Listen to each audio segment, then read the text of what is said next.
Beauty and the Beast. Once there lived a merchant with his 3 daughters. Well, dear daughters, I'm off to the market. What would you like me to bring for you? Oh, Father, please bring me a beautiful dress.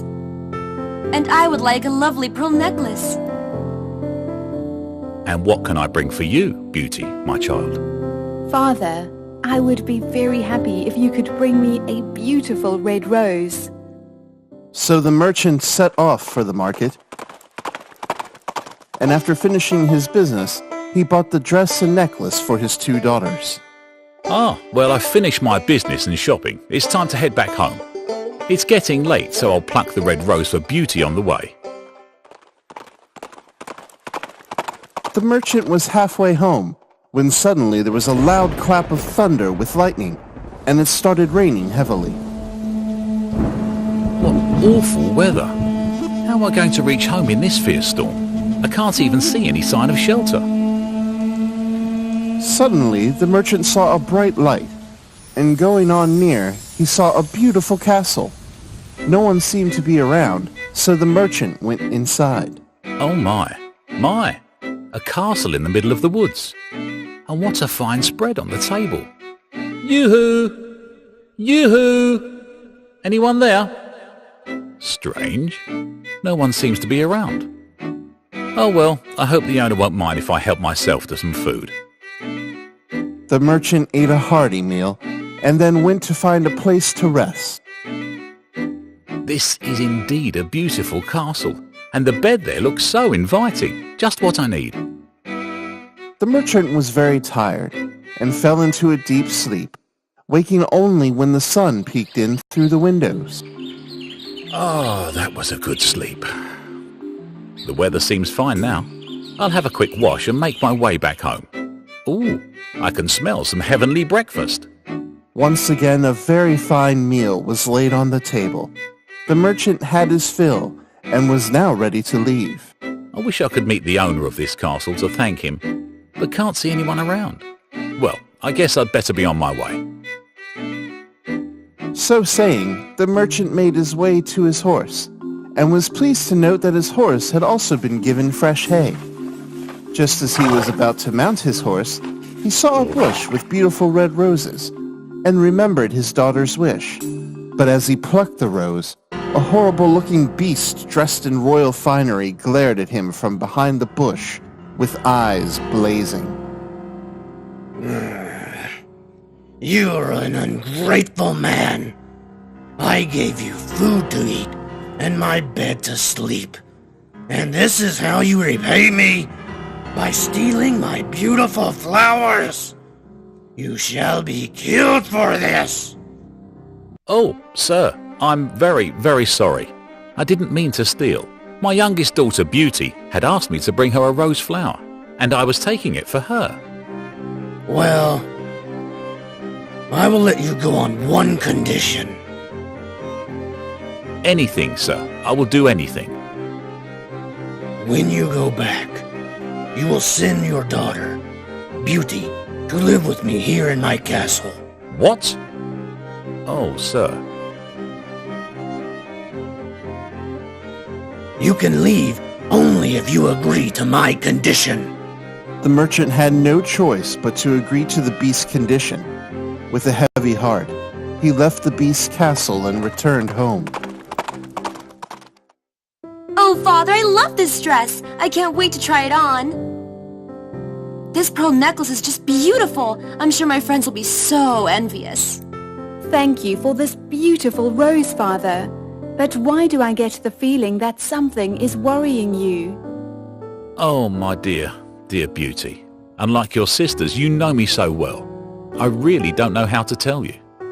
You can tell me anything, Father. I just don't want to see you troubled like this. The merchant then told Beauty all that had happened, and the promise he had made to the beast. My dear, I don't want you worrying your pretty head about it. I'll figure something out.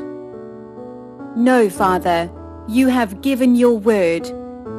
It is because of my rose that this happened, so I will go to the beast. With a heavy heart, the merchant went out and left his precious daughter at the beast's castle.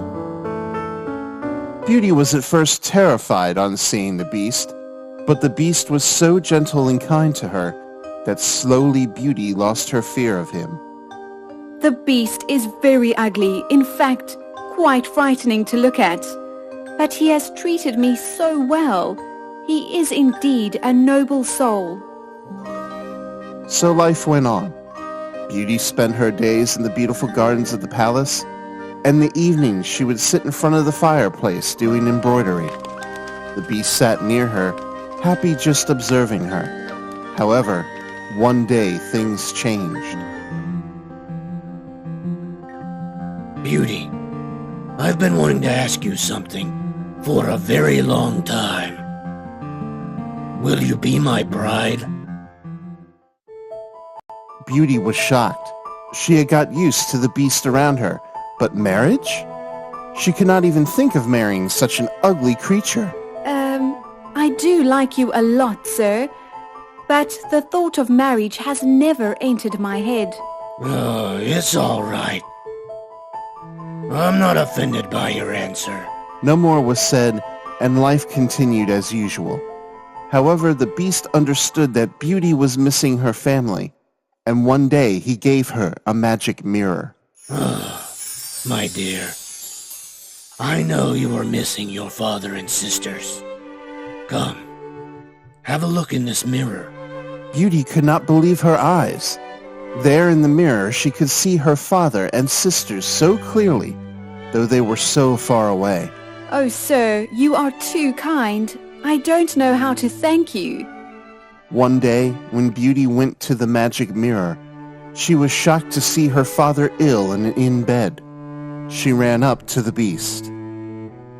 Sir, I just saw my father in the magic mirror. He is ill and remembering me. Can you please let me go and visit him? The beast was very angry and stomped out of the room.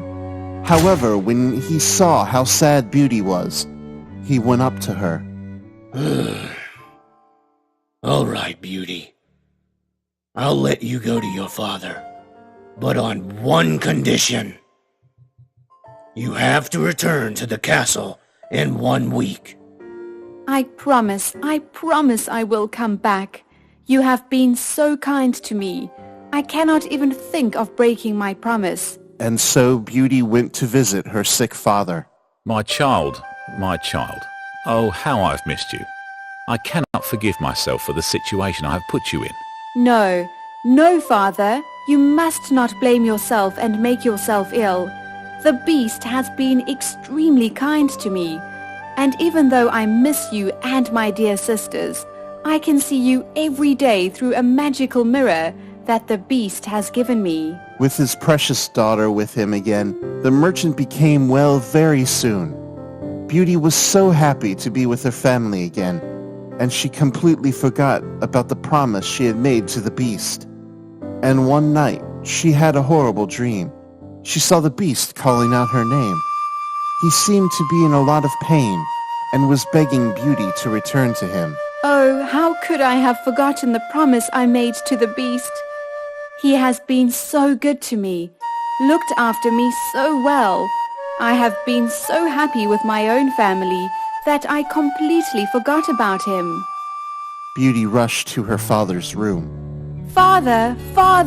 What's the matter, my child? What's happened? Are you not well? I must leave immediately, father. I saw the beast in my dream. He was pleading with me to return and seemed to be in a lot of pain. I must hurry, father. If anything happens to the beast, I shall never be able to forgive myself. Yes, dear, you must go back. But why don't you wait until morning? No, father. I must not delay for a minute. The beast needs me, and I must go to him immediately. So saying, Beauty quickly got ready and ran to her horse, and was soon on her way to the beast's castle. When she reached, she could not see the beast anywhere. I hope I am not late. I couldn't bear it if anything happened to the beast. After being away from him, I now realize how good he was. Oh, where do I look for him? Suddenly, Beauty heard a groaning sound from the garden. Well, She ran there. and among his beautiful rose bushes lay the beast. She then sat down near the beast, and tears started flowing down her cheeks. I am so sorry that I broke my promise. I didn't mean to. I really didn't. Please, don't leave me. I want to marry you. I really do. Suddenly, a miracle happened before Beauty's astonished eyes. As soon as she uttered the words, the beast began to transform into a handsome young man. What is happening? Who are you? Beauty, I am actually a prince. The prince of this castle. An evil witch had cast a spell on me. She changed me into this beast that you saw me as. Only if someone agreed to marry me the way that I was, would the spell be broken. I fell in love with you as soon as I saw you, and I now know that you are a lovely person also. I was afraid to let you go in case you did not come back. Beauty, will you marry me? I feel I am in a dream. Is this really happening? This is no dream, my darling. I am a prince. And now you are going to become my beloved princess. Come, let's go and tell your father. I am sure he was very sad that you had to stay here. But now when he knows the truth, he would no doubt be very happy for us. Beauty and her prince led a long, happy, and loving life.